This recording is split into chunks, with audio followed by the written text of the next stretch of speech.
Okay, Greg, let's go ahead and get started. I think we've got all of our presenters, and we may still have attendees joining us, but I think it'll be fairly easy for folks to catch on to exactly where we are and what we're doing.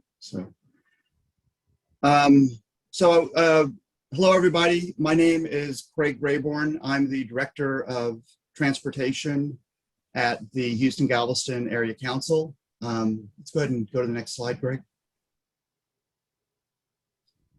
So the purpose of today's meeting is to provide information about a series of requested amendments to the HGAC's Regional Transportation Plan and discuss the air quality conformity process that has been associated with that. And after we get through some instructions and then a set of presentations, then we will open up the meeting for participants or attendees rather, to ask questions and provide discussion. So we're gonna very briefly, go ahead and next slide.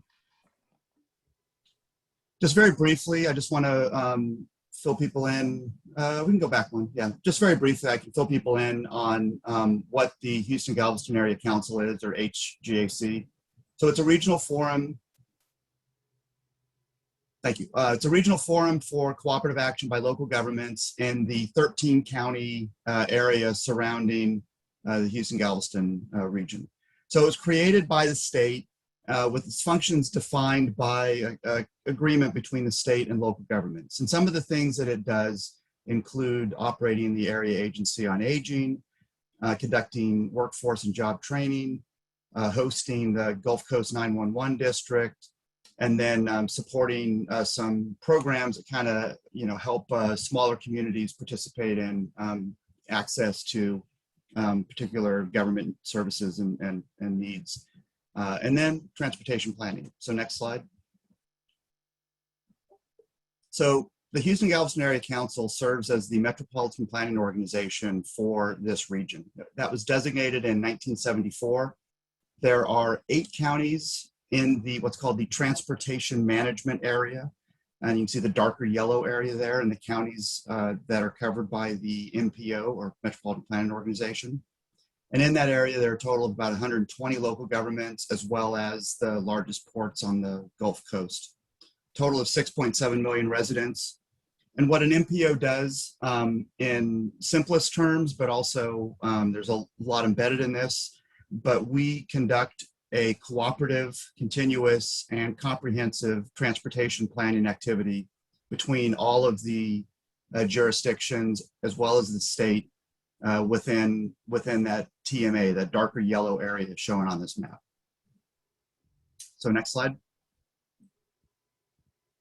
So as far as today's process is going to go, after we get through the presentations, we're going to open things up for questions and discussion. So all attendees, except for presenters, are automatically set to mute during the meeting. But we're about to go through a process where you can raise your hand to ask a question after the presentations are over. And then we're going to ask people to limit comments or questions to about 3 minutes each. Now, I want to make note as I say that, and I'll cover this a little bit more, that the discussion that we're having today, although we are recording it, it is not the formal collection of comments. And I'll go through how that process will work as well. But during the question and answer portion of the meeting, if you would like to speak using the Zoom controls, you can raise your hand. The controls for that are in the bottom control bar for your video. And if you called in and are attending through the Zoom toll-free number, then you can just press *9 to raise your hand when we get to that point. And then at that point, staff will unmute folks in the order that their hands are raised. And then after your question's been asked, then you can click raise hand again, it'll lower your hand. Let's go to the next slide. Also for today, we have translation and sign language interpretation available. So for this meeting, the Spanish translation will be available from Lourdes McIntyre. Do you want to say a word, please? Buenas tardes, ¿me escuchan? Sí. Mi nombre es Lourdes McIntyre y estoy aquí para ofrecerles servicios si necesitan de traducción del español al inglés.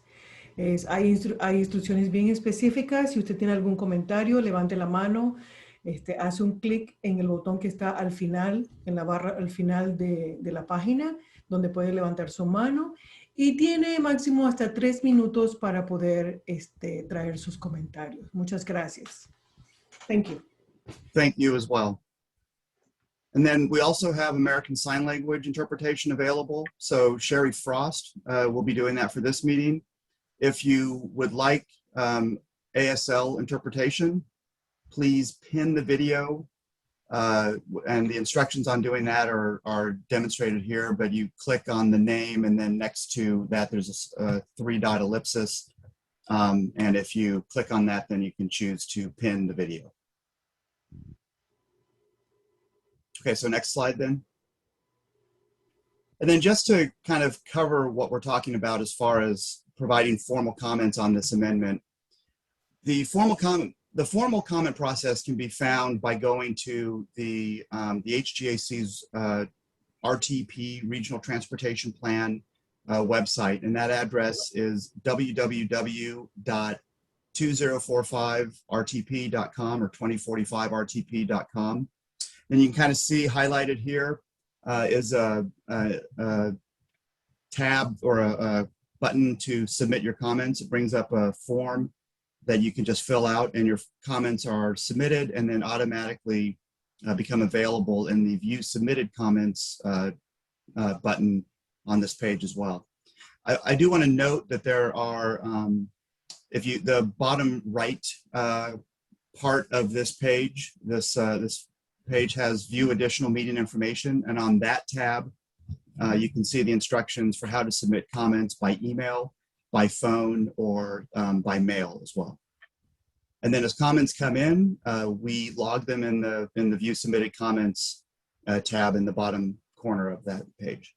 So with all of that, and before we move into the presentations, I do want to just offer an opportunity for folks to ask any clarifying questions just about the introductory material as well. So we'll pause for a second and give folks a chance to raise their hand if they'd like to do that.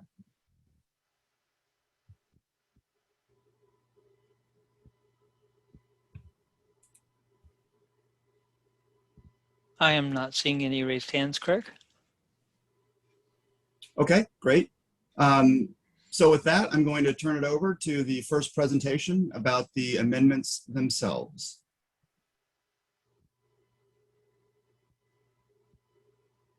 Thank you, Craig. Okay, thank you. Good afternoon, everyone. My name is Vishu Lingala, and I'm presenting the proposed amendments to the 2045 Regional Transportation Plan. Next slide, Greg. A regional transportation plan establishes vision, goals, and policies to improve the regional transportation infrastructure or regional transportation networks over the next 20 years. It includes operational strategies, projects, and goals for all the transportation networks, including roadway, freight, transit, and bike and pedestrian modes. The regional transportation plan sets performance targets and specific measures to track the progress towards achieving the goals set within the plan. The regional transportation plan is also required to be fiscally constrained and demonstrate air quality conformity. It is updated once every 4 years with a public involvement process. It can also be amended anytime within those 4 years as needed. And the current 2045 Regional Transportation Plan was adopted in May 2019. Next slide, please. So here, what you see on the slide is the 5 goals that were set within the plan and the 3 strategies on the top row of the table here, and the right column, rightmost column, shows the performance measures that are associated with each of the 5 goals in the plan. The 5 goals include improving safety, achieving or maintaining the state of good repair of the transportation networks, move people and goods efficiently, and strengthen regional economic competitiveness, and also conserve and protect natural and cultural resources. Next slide. Here's a screenshot of the project MTP project viewer, or the Regional Transportation Plan project viewer, that shows all the projects on a map. This can be viewed or accessed at the 2045 rtp.com website. Next slide, please.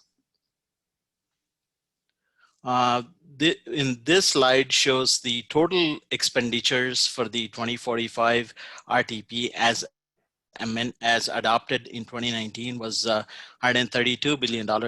And you can see the the expenditure shares by each mode on the slide.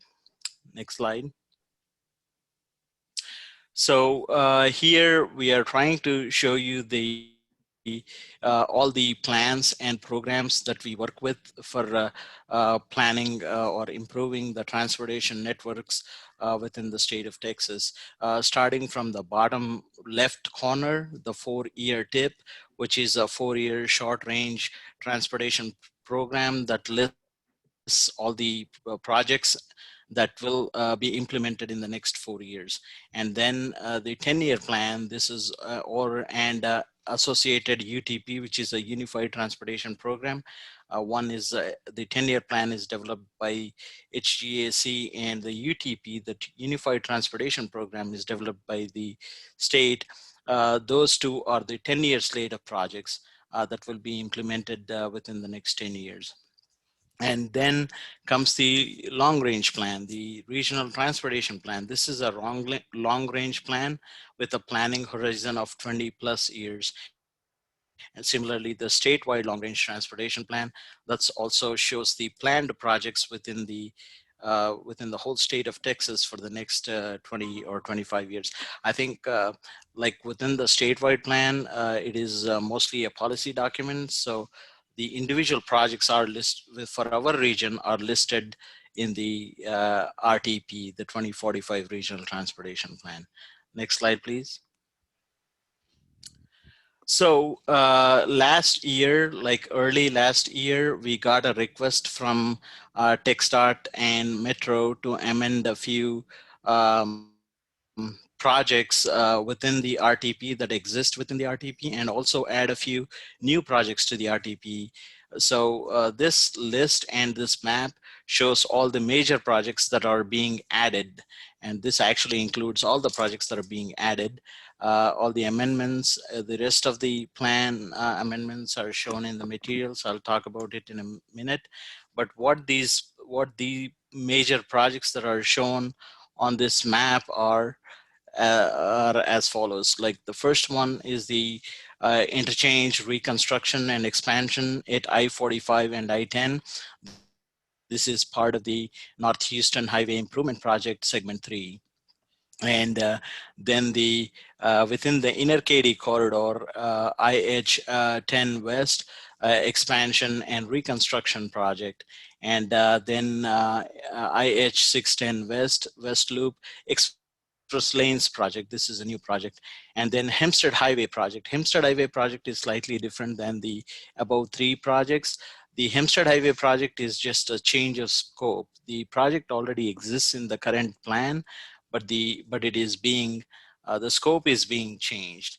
And then Highway 36A within Fort Bend and Waller counties to your left, shown in the dashed line, and State Highway 35 within the Brazoria and Harris counties, shown in dashed line in the middle of the map there, and also expansion and conversion of the existing State Highway 288 to a freeway, and then expansion of State Highway 99.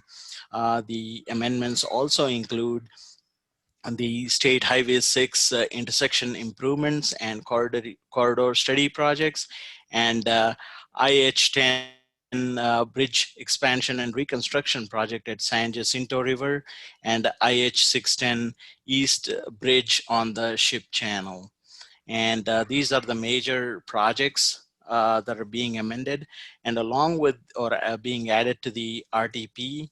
And then along with these projects, we are also amending some transit projects to align them with the Metro Next plan that was approved after the 2045 RTP was originally adopted in 2019, in May 2019. Next slide. So you have seen dashed lines for State Highway 35 project and Highway 36A project in the previous slide, right? So this slide shows the study area of the State Highway 35 plan. The study area is between State Highway 288 and I-45 and IH, actually just north of IH-610 loop to all the way to Highway 6 in Brazoria, Galveston County. So the study area is pretty large, and we wanted to show this because we wanted to acknowledge that the project final alignment is not yet finalized. It's still being under study. Next slide, please. Similarly, this map shows the study area for the Highway 36A alignment within Waller and Brazoria counties.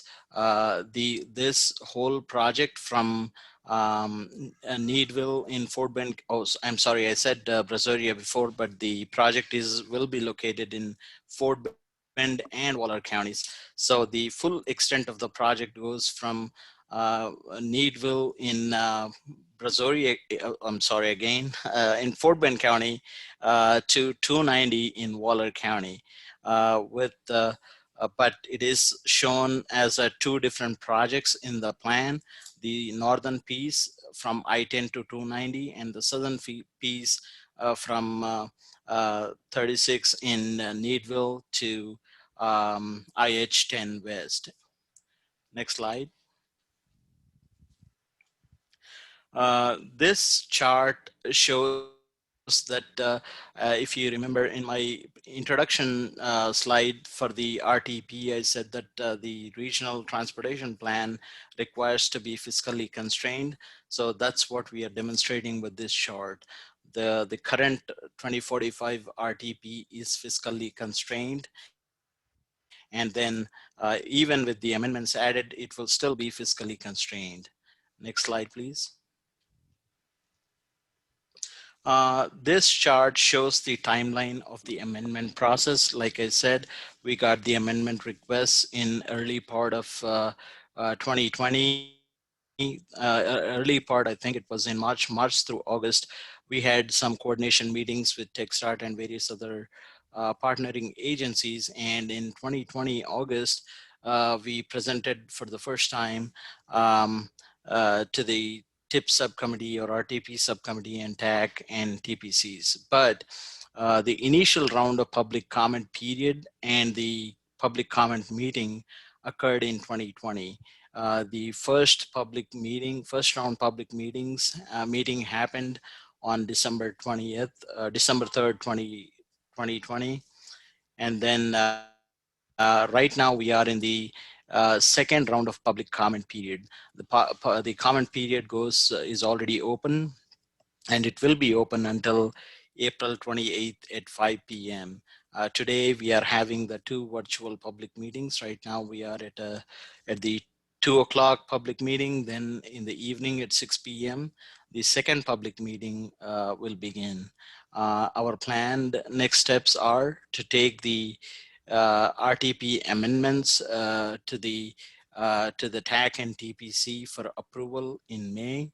And like I said before, the amendments are also required to be, we have to demonstrate the the air quality conformity on the amended plan that we will submit the air quality conformity determination to Federal Highway, and we anticipate the federal review will take place for 3 months, and we anticipate approval of the conformity determination 3 months after the TPC approval. Next slide, please. So you can find all the amendment materials on the 2045 RTP website.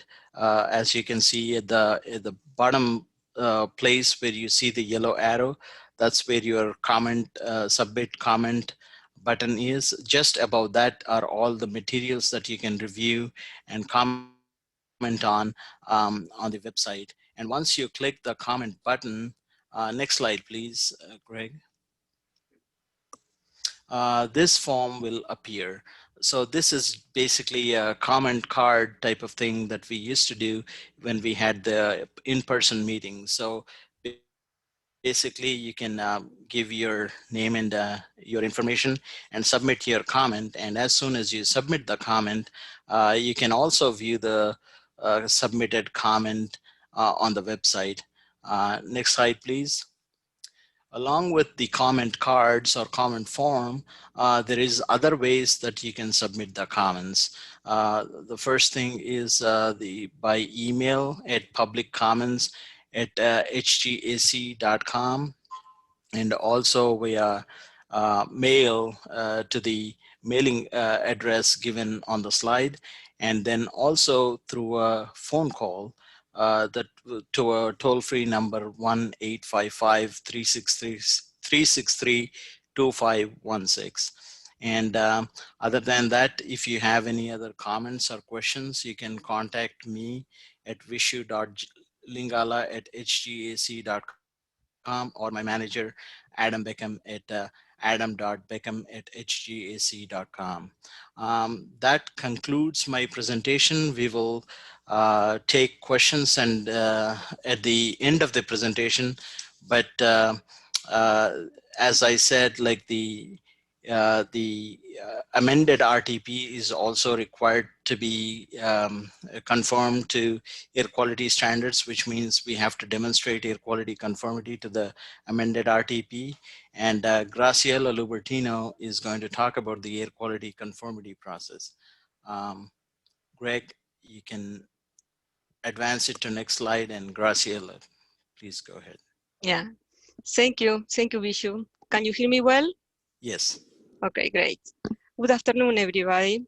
My name is Graciela Lubertino, and today I will be presenting our conformity determination.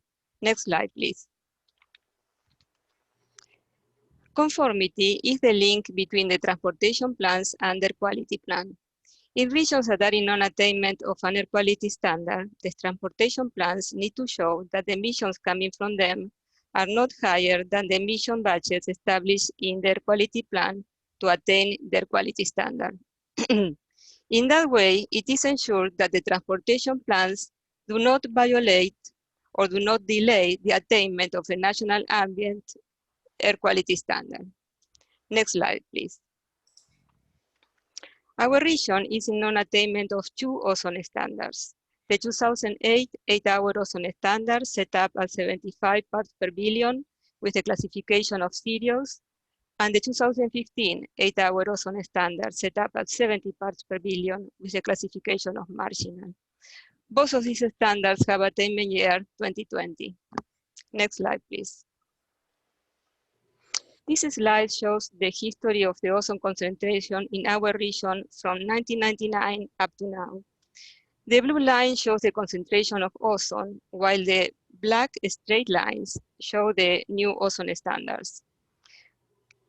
You can see that the ozone concentration has been decreasing through the years at the same time that the ozone standards have become more stringent with time. Next slide, please. As Vishu presented, the 2045 RTP, or Regional Transportation Plan, is being amended, and as a consequence, we need to do a new conformity determination. Due to the timing of this conformity determination and the fact that the Environmental Protection Agency is about to approve a new air quality state implementation plan for the serious classification, this conformity will demonstrate compliance to 2 motor vehicle emission budgets from 2 different air quality state implementation plans as an either-or scenario. One of the air quality emission budgets that we are going to conform to is the latest EPA-approved emission budget for the moderate classification that was found adequate by EPA on June 6, 2017, that is shown in this slide. And next slide, shows the other emission budget that we are going to be conforming to, that is for the serious classification. That this emission budget has not been approved by EPA yet, but it could be approved in the timeline of this conformity. These budgets are for nitrogen oxides and volatile organic compounds because they are the ozone precursors. And the budgets are expressed in tons per day and are for the entire 8-county region. Next slide, please. According to the conformity rule, it is required that each conformity determination use the latest planning assumptions, use the latest emissions model approved by EPA, have interagency consultation, in our case is with EPA, TCEQ, Federal Highways, TxDOT, and Metro, have a public comment period, have also timely implementation of control measures if they are included in the air quality state implementation plan. And conformity, like I said before, is demonstrated when the projected regional emissions from the regional transportation plan do not exceed the region's motor vehicle emission budgets stated in their quality state implementation plan. And each conformity determination requires the approval of Federal Highways with concurrence of EPA and TCEQ. Next slide, please. According to the conformity rule for our calculations, we needed to select certain years for the conformity air quality calculations. In our case, we selected the year 2020 because it's the attainment year for the 2 ozone standards. We also had to select the year 2045 because it's the horizon year of the transportation plan. And since the conformity calculations cannot be more than 10 years apart, we needed to select 2 intermediate years. In this case, we selected 2030 and 2040.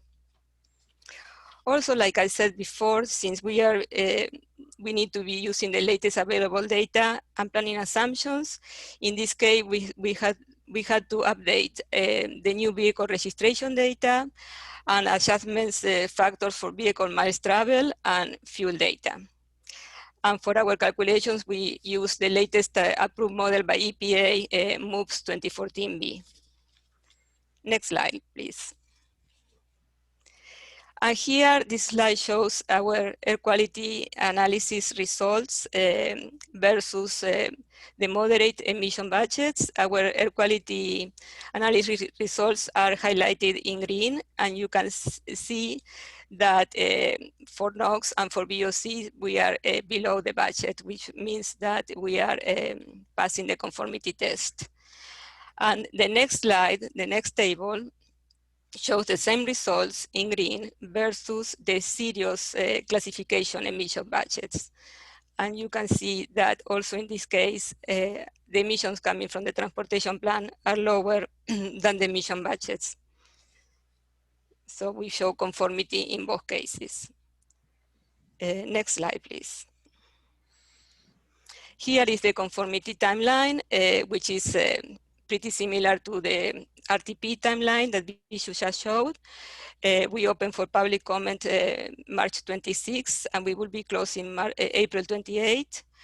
We are having 2 public meetings today. One is this one, obviously, and the next one will be today also at 6 p.m. And then by May, we are expected to go to TAC and TPC for approval of the conformity determination and the transportation plan.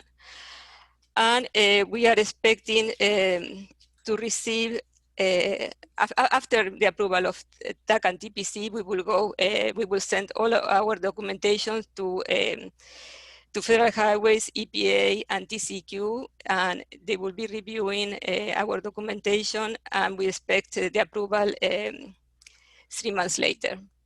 So here in this slide, you can see the conformity website in case you want to go and read all the documentation and submit comments if you desire. And next slide, please. So here is my contact information, and please submit any formal public comments to the website 2045rtp.com. Thank you so much.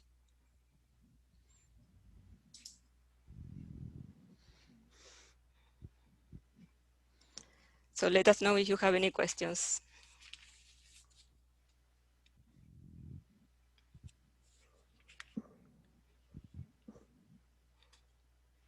Okay, Vishu, Craig, Patrick? Yeah. So for the RTP or on the RTP amendments or the conformity process, if there are any questions, now is the time to ask questions, and the instructions are shown on the slide. Okay, would we like to go in the order we received them, Craig? Yes, let's start with that. Okay. I have somebody that simply identifies with Harrison. If you can state your name and your question, that'd be great. Hi, this is Harrison with Air Alliance Houston. This question is for Vishu. So one of the big amendments that we're trying to put on the RTP is the segment 3 of the NHHIP. My question is, it's been made pretty big news recently for the FHWA stepping in and asking TxDOT to halt the project. Does FHWA's recent actions not bar the NHHIP from being added into the added in as an amendment? And are there any other further complications from that? Yeah, I will let Craig answer that question, Harrison. But the one thing that's that maybe I forgot to mention during the presentation, that NHHIP segment 3 project that's already in the plan. All we are doing there is advancing it to 2024, I believe, from 2030. I'm sorry, I forgot to mention that during the presentation, but I will let Craig answer the second part of the question about the federal highway letter and stuff. Sure. So, yeah, thanks for the question, Harrison. And so, the request from Federal Highway that was made to TxDOT was, and I'm probably not going to get the exact phraseology right, but it was essentially a request for them to pause additional contracting or project development. And a tip action like this, an amendment to the RTP rather like this, that changes an existing project, but it doesn't result directly in, it's not a contract or any kind of one of those types of activities. So the interpretation that we're acting under at this point in time is that this action is not in conflict with the Federal Highway request.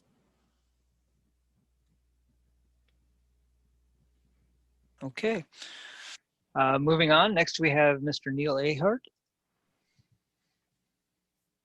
Hey, good afternoon. My name is Neil Ehart. Thank you for the presentation. I have a question for Vishu that I'll ask in 2 ways.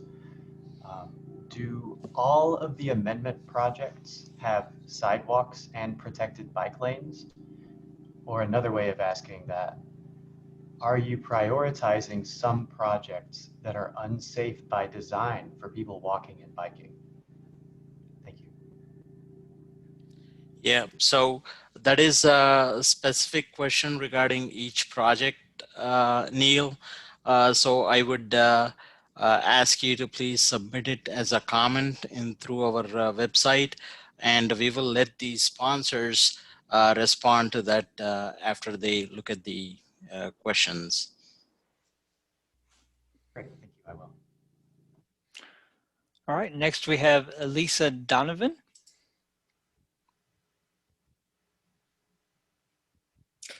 Hi, Elisa Donovan. I'm with the Katy Prairie Conservancy, and on the first meeting materials or draft amendments, I noted there was a route marked for 36A North that has apparently been changed to now include a broader study area, but the first version showed a slightly, narrow corridor that would have clipped a portion of the protected lands. And, we've been participants for, many years in the regional planning process and have a number of comments that I won't, go over again about the importance of uninterrupted contiguous habitat, impact of lights, traffic noise, et cetera, and certainly, direct impacts if construction were to occur on lands that are part of the Katy Prairie Preserve.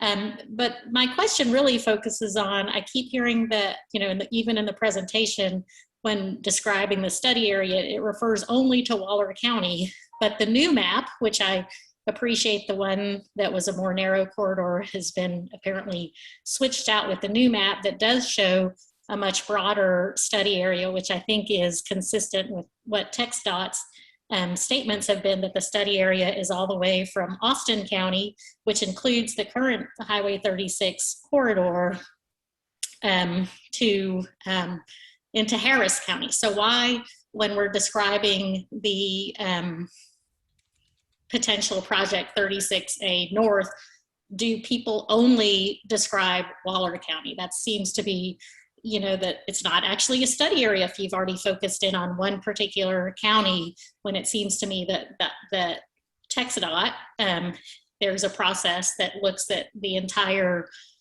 geographic range. And so that's really, a question regarding that particular project. Can you please explain, what's happening? What is actually being looked at for the actual route? How will that route be determined? What's the process, to make sure that the route that's chosen is actually necessary, accomplishes the purposes, that is needed, and does respect the natural resources, consistent with the fifth principle of the RTP for 2045. Yes. So, Alyssa, this is Vishu. I'm not sure, or maybe actually the project area that we are showing, it is for two projects that are listed as 36A North and 36A South. The whole project limits go from Needville in Fort Bend County all the way to 290 in Waller County. So the north piece goes from I-10 west. I think it is in Waller County, or maybe could be part of the northern end of the Fort Bend County, all the way to 290. But either way, the final alignment is not yet finalized. It is still under study, and exact route, we don't know that yet. We can certainly send the comment once you submit the comment on the comment form. We can forward it to TxDOT, and we will let the TxDOT address your question. Yeah, but you said it again. You said Waller County 290. My understanding is that the study area may not include an intersection with 290 in Waller County. It may include a route along 36, which would completely avoid Waller County. So I think you need to be really careful about the language you use to describe it as a done deal, that it is Waller County and will impact 290 in Waller County. That is not correct. That was what your original map showed, and that has not, my understanding, been studied properly. It has not gone through the correct process through TxDOT's own statements. They have now provided a map that shows the study area is much broader than that. So I think you really need to change the way that it's described to no longer only mention Waller County. It could be Harris, it could be Waller, it could be Austin. And I'm only describing the northern piece. There may be a similar concern with the southern piece, but I'm really not making a comment as to that. Thank you. Sure. But again, we'll ask you to submit your comment through the comment form, and we will provide this response. All right. Next, we have Michael Huffmaster.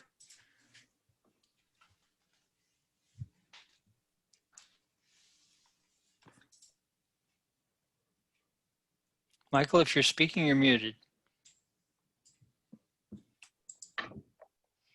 How's this? Perfect.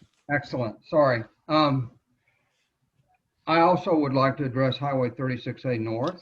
I guess first an observation that I was a bit surprised that the notional alignment that you show is that was proposed a few years ago and was kind of discounted because it was associated with some political corruption, and suggest, as you've indicated in the study area, it's much broader. But when you put a line on the map, people accept that, despite your disclaimers, they accept that as a planned route. But the question I have beyond that comment is, what is the criteria for the route alternative consideration that will be used to make the ultimate selection of that route? Yes, so Michael, that's the alternative selection process that is part of the study that TechStart is currently undergoing, or the 36A project is currently undergoing. But if you can submit the comment.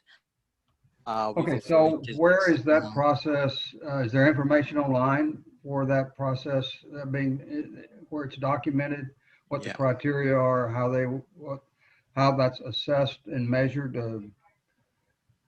Right. I will defer this to TechStart folks. If there are anybody online, could you please speak up and say if the information is available on the website?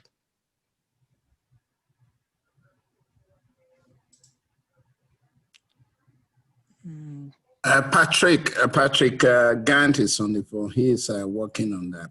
Patrick, could you please unmute him? He's using my name as well. Oh, he's using your name. Okay. Yeah, second name, because it's showing him muted, Charles. There you go. Okay. Okay. Hi. This is Patrick Gant with TechStart. Can y'all hear me? Yes. Yeah, I would suggest that this be just a comment sent to TechStart. It's been actually several years since I've worked directly on 36A project, so I'm not aware of the actual URLs and things of that nature. So I'd suggest submitting a comment, and we can certainly get back to you. Okay, thank you. Okay, at this time, I'm seeing no more raised hands. Bishu, real quick, I will put the link to the 36A information in the chat box. So okay. I just did a quick Google, and I believe I've picked it up, but definitely, no, I did not get the right one. Sorry. Definitely submit your comment. My apologies.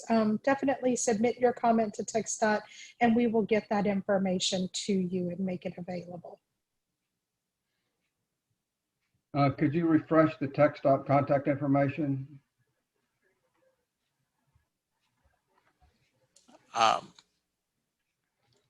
Michael, you can send the comment to us. We can forward it to TechStart, but otherwise I'll ask TechStart folks to, please mention your email ID, please. We would prefer that go through, since this is your public meeting. Yeah, it needs to be documented. We would prefer that it would be documented through that, and we will provide our contact information directly once we reply. Okay, thank you very much. All right, next we have Christina Romberg. Good afternoon. I wanted to thank Graciela in particular for the presentation on air quality and conformity. And I had a quick follow-up. So I appreciate that the plan meets conformity based on the MOVES model. However, the ozone attainment chart that you showed makes it very clear that the region is nowhere close to meeting either the 2008 or the 2015 ozone attainment standard.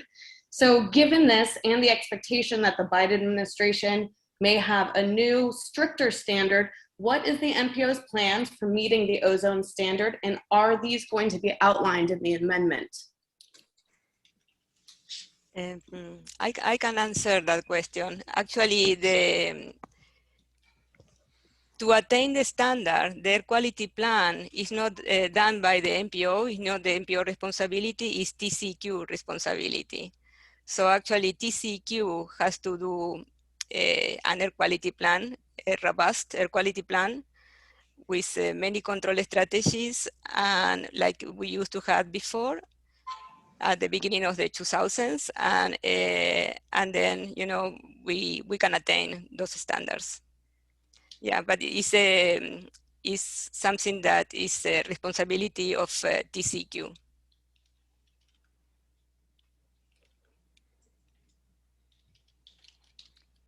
Okay. Christina, you still have your hand raised. Do you need to have it raised? Yeah, I just had one super quick follow-up. Just, you know, the MPO and the planning capacity, you are responsible for the planning assumptions. And so since the planning assumptions aren't satisfactorily meeting the standard, I wondered, you know, if any of those planning assumptions were going to be modified. The planning assumptions are is the new data that we have available at this moment. So like the new vehicle registration data, the fuel standards, the vehicle miles travel adjustment factors that we are using. Is that what you are asking for? I mean, we cannot modify that data. That data is, you know, the present data that we have available right now. In the future, usually when you plan an air quality state implementation plan, when the state agency plans an air quality state implementation plan, they add control strategies for the future. So those control strategies in the past were involved single down industrial sources. And we used to have, and we still have them, very big emission reductions coming from the industrial sources. I mean, from 1999 till 2005, when it was the big discussion about the air quality plan for the 1 hour ozone standard. The control strategies that were included was 80% cut in nitrogen oxides coming from point sources, and between 40 and 60% cut in volatile organic compounds, highly reactive volatile organic compounds in Harris County, coming from also industrial sources. So we may need other control strategies, more control strategies. I mean, because those are already included in the air quality plans. So since the ozone standards have become more stringent, we may need bigger cuts from the industry, and perhaps now also bigger cuts from the mobile sources. I mean, all the sources are being accountable, right? Mobile sources, residential sources, industrial sources. So are many, many factors to take into account. Does that answer your question? Yes, thank you. You're welcome. All right, I'm not seeing any raised hands at the moment. It looks like Michael Huffmaster put a question in the chat. Would you like to state the question, or would you like me to read it? Why don't you read it? Okay, it says, are there standards for PM35, and if so, what is current and projected conformance for this standard? I may have butchered that word. What? Did I say it incorrectly? Let me reread it again. Yeah, it's conformance. I just misspelled. Oh, conformance. Yeah. so Graciela, so Yes. the question is about PM35. As I know, we do not have any PM35 concerns as of yet. So we only issue. You mean PM 2.5? Well, There is no that- PM 35. right, What is PM 35? right. The text says 35, but it should have been PM 2.5 or PM 10. Yes, PM 2.5 if fine particulate matter is smaller than 2.5 microns. And we are on attainment of that Right, standard. So right. we don't have to conform to that. Right. Right now we are only in non-attainment for ozone, and that's what we show conformity for. Mhm. Michael, I would just suggest that if you do want to, make that a comment that is part of the recorded record, that you clarify exactly that you're asking for the PM 2.5, just so we're clear on that, because we don't want to be the ones interpreting through the response to the comment what the question was. Right. Okay. Got it. All right, I'm not seeing any more hands raised. Well, with that, I think what we'll do is, we did say that this was a public meeting that would run until 3 o'clock. And so I'll at least ask our staff to stay on in case others have questions that come up. But I do want to thank everyone for joining us and asking some questions and hearing the presentations, and remind people, if you know of others that are interested in this, that there is also the 6 o'clock public meeting as well, which will be another opportunity. We'll go through the same basic presentation and again open up for questions and discussion. But with that, folks are free to stick around until 3 o'clock or so, but we'll go ahead and wrap up our speaking part and just kind of monitor in case someone shows up and raises their hand. Vishu, it looks like Michael clarified his question in the chat box. Or Graciela. Oh. Yeah. On behalf of all of us, thank you, Michael. We'll make sure to include that in the comments. Thank you.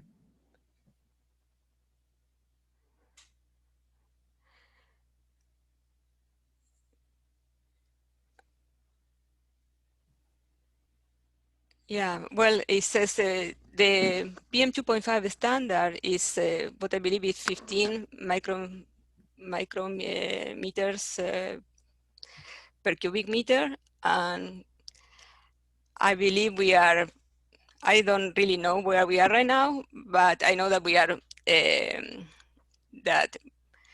are on attainment. So we used to be close to non-attainment, but we did a lot of control strategies around the port that it was the monitor that it was close to non-attainment. This is a long time ago. So I believe now we are much below, but so because of that reason, we don't need to show conformity to that standard because we are on attainment.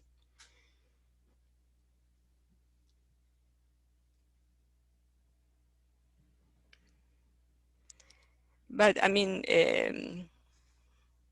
you can just send these questions or comments, and we can just answer back in a more formal way. Mm-hmm. Greg, there's another question, another hand raised, along with the question in the chat box from the same individual. Great. Okay, Mr. Trent Berger.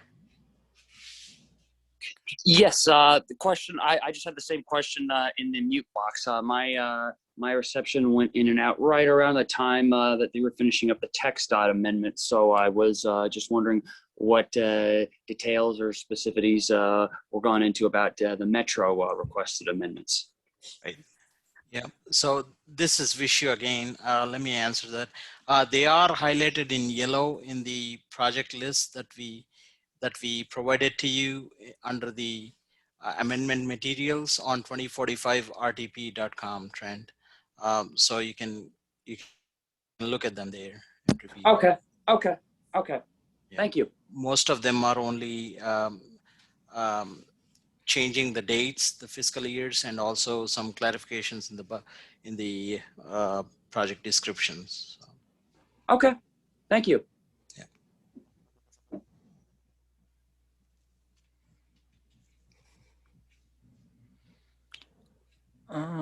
it looks like we have a chat from, excuse me if I butcher this, Fing Fing. It says, one quick question. Will the newly added projects release more project details just like the ones went through the 2018 call for project period?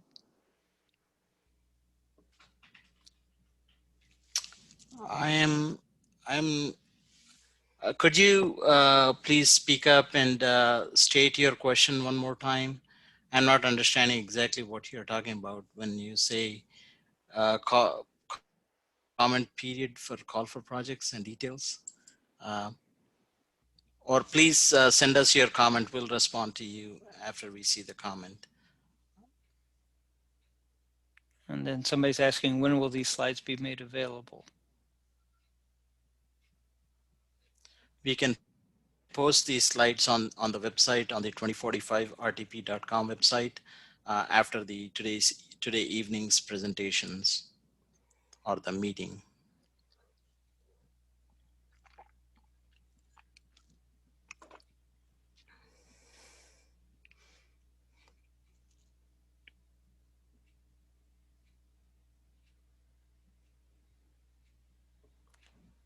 All right, I'm not seeing any hands raised. I'm not seeing anything new in the chat box. And we'll go ahead and hang out till a couple minutes after 3 for anyone who does have any other questions, or if anyone were to join last minute, because we did say the meeting was open from 2 to 3. Got it.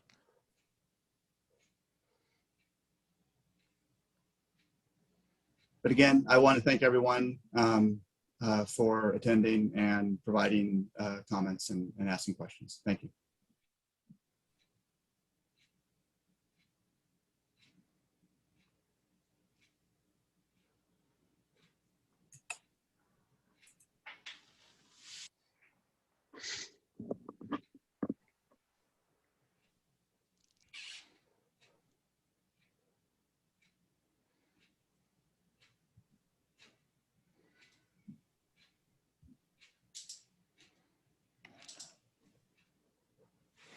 Sherry, I just saw your question. No, as soon as 3 o'clock comes, feel free to drop off. And if we need an interpretation with someone joining the meeting after that, then we'll figure out a way to provide that for them. Yeah. So there is a question in the chat box from Feng about the call for projects. There is a clarification. So the details, like in the call for projects, there was a lot more detail because it was coming through a call for projects. So individual project that went through the competitive process where they provided the benefits and all the details. The details right now are not to that level, to the call for projects level, but what we have is project limits, description, and the fiscal year when the project will be implemented. And if it is a conformity project, you will also see the conformity analysis here and the total project cost. That's all we have for now. But if you need any specific details on a specific project, please put that in your comment. We will forward it to TechStart and they can respond to it.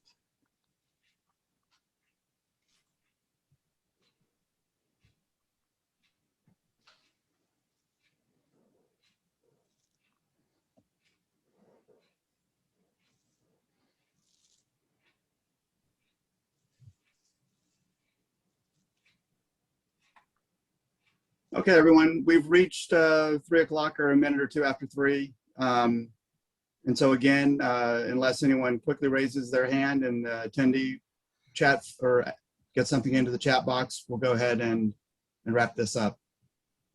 And again, if anyone does have additional questions, feel free to participate in the 6 o'clock public meeting as well.